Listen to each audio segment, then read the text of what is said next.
anak-anak semuanya, selamat datang dan selamat belajar di kelas Bahasa Indonesia bersama Ibu Fiona. Apa kabar nih anak-anak ibu semuanya? Semoga kalian dalam keadaan yang sehat dan semangat untuk mengikuti pembelajaran pada pertemuan kali ini ya. Sebelum kita memulai pembelajaran, mari kita berdoa terlebih dahulu menurut agama dan kepercayaan kita masing-masing ya. Berdoa dimulai. Berdoa selesai. Oke, pada pertemuan kali ini, Ibu akan membahas salah satu materi bahasa Indonesia di kelas 9, tepatnya pada bab 4, mengenai teks tanggapan dengan judul Belitun, memberi tanggapan dengan santun.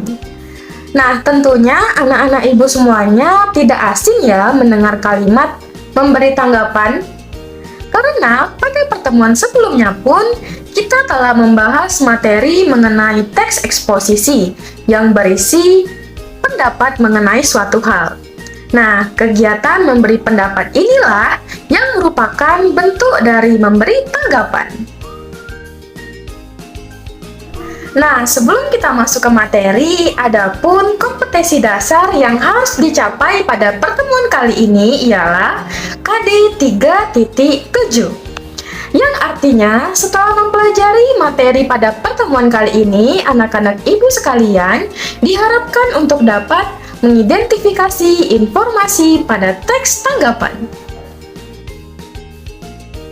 Nah, sekarang ibu mau tanya nih ke anak-anak ibu semuanya. Kira-kira kalian tahu nggak ya apa saja sih yang bisa kita tanggapi? Nah, pinter nih semuanya. Kita kasih tepuk tangan dulu yuk. Jadi, yang bisa kita tanggapi di antaranya ialah karya seseorang.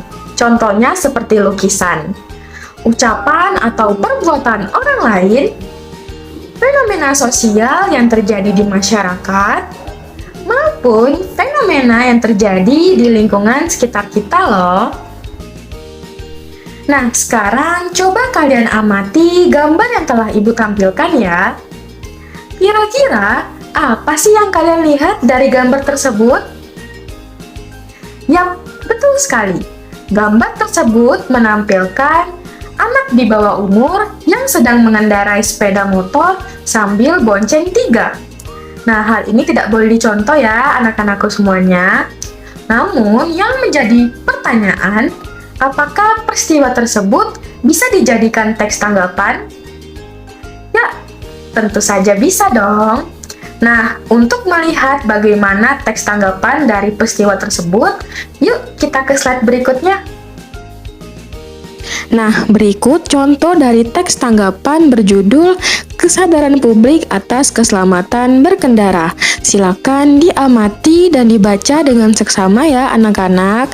Jangan lupa pause dulu video ini agar lebih mudah membacanya. Nah, setelah tadi kalian membaca teks tanggapan yang telah ibu tampilkan, sekarang ibu pengen tahu nih gimana pengetahuan awal kalian mengenai teks tanggapan tersebut. Oleh karena itu, silakan kalian menjawab 3 pertanyaan berikut secara berkelompok ya. Satu kelompok berisi 3 orang anggota. Ibu berikan waktu 20 menit untuk kalian mendiskusikan serta menjawab pertanyaan-pertanyaan berikut. Nah, jangan lupa jawabannya ditulis di atas kertas lembar ya. Silakan pause dulu video ini dan selamat mengerjakan.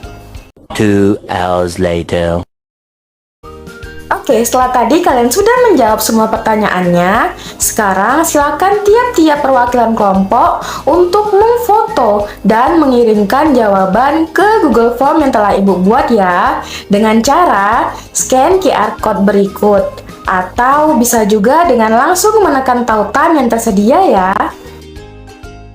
Oke, untuk memastikan kebenaran dari jawaban yang telah kalian diskusikan, yuk kita bahas bersama. Nomor 1. Peristiwa apa yang ditanggapi dalam teks tersebut? Nah, peristiwa yang ditanggapi dalam teks tersebut berkaitan dengan kondisi sosial masyarakat yang mana terdapat banyak kecelakaan yang terjadi karena rendahnya kesadaran publik atas keselamatan berkendara. Yang kedua, bagaimana bentuk tanggapannya? Nah, bentuk tanggapan teks tersebut ialah berupa kritik. Dan yang ketiga, bagaimana cara menanggapinya?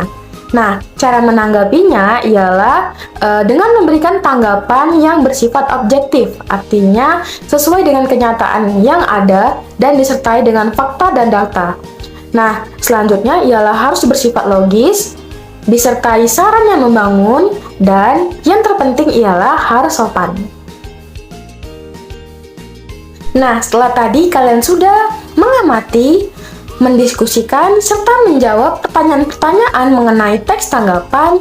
Sekarang kira-kira kalian udah tahu belum nih, apa sih definisi dari memberi tanggapan dengan santun itu sendiri? Yap, betul sekali. Memberi tanggapan dengan santun ialah cara seseorang dalam menyampaikan respon terhadap apa yang dilihat, didengar, atau dirasakan dengan penyampaian bahasa yang baik dan sopan. Terdapat dua syarat yang harus kita penuhi dalam menanggapi sesuatu dengan santun. Yang pertama ialah objektif. Artinya, tanggapan yang kita berikan itu haruslah berdasarkan dengan kenyataan yang sesungguhnya dan dibarengi dengan fakta dan data yang ada. Yang kedua ialah santun. Artinya, cara penyampaian tanggapan itu haruslah dikemas dengan bahasa yang sopan dan berdampak positif terhadap apa yang kita tanggapi. Terdapat 3 bentuk tanggapan. Yang pertama ialah pujian. Pujian merupakan tanggapan yang berisi penghargaan terhadap sesuatu. Nah, sekaligus dapat memberikan motivasi positif terhadap sesuatu yang kita puji. Yang kedua ialah kritik. Kritik merupakan tanggapan yang berisi komentar atau pendapat terhadap suatu peristiwa yang disertai dengan alasan yang logis serta saran yang membangun. Yang ketiga ialah sanggahan. Sanggahan merupakan bentuk tanggapan yang berisi penolakan terhadap ide, gagasan, atau pendapat seseorang. Nah, sanggahan haruslah disertai dengan alasan yang logis serta harus dikemas dengan bahasa yang sopan tentunya agar tidak menyakiti perasaan orang lain. Jadi, poin pentingnya ialah ketika kita ingin memberikan tanggapan, baik itu berupa kritik, pujian, atau sanggahan, haruslah bersifat objektif dan sopan ya anak-anak. Baik, untuk melatih kemampuan kalian dalam mengidentifikasi informasi pada teks tanggapan, Ibu akan berikan penugasan berupa beberapa soal yang harus kalian jawab di Google Form. Nah, untuk mengaksesnya, silakan scan QR Code yang telah Ibu tampilkan atau bisa juga dengan langsung menekan tautan yang tersedia ya. Nah, batas pengumpulan tugas yakni pada tanggal 2 Desember 2022 pada jam 7 pagi. Ikan cepat, ikan gabus. Semakin cepat dikerjakan, insya Allah hasilnya akan semakin bagus. Oke, penugasan tadi sekaligus menutup pertemuan kita pada kali ini. Semoga materi yang telah Ibu bahas dapat dimengerti oleh anak-anak semuanya. Namun, apabila terdapat pertanyaan atau ada kesulitan dalam menjawab tugas yang telah Ibu berikan, silakan bertanya di kolom komentar di bawah ini ya. Sampai jumpa di pertemuan selanjutnya dengan materi baru tentunya. Tetap semangat belajar. Wassalamualaikum warahmatullahi wabarakatuh. Dadah.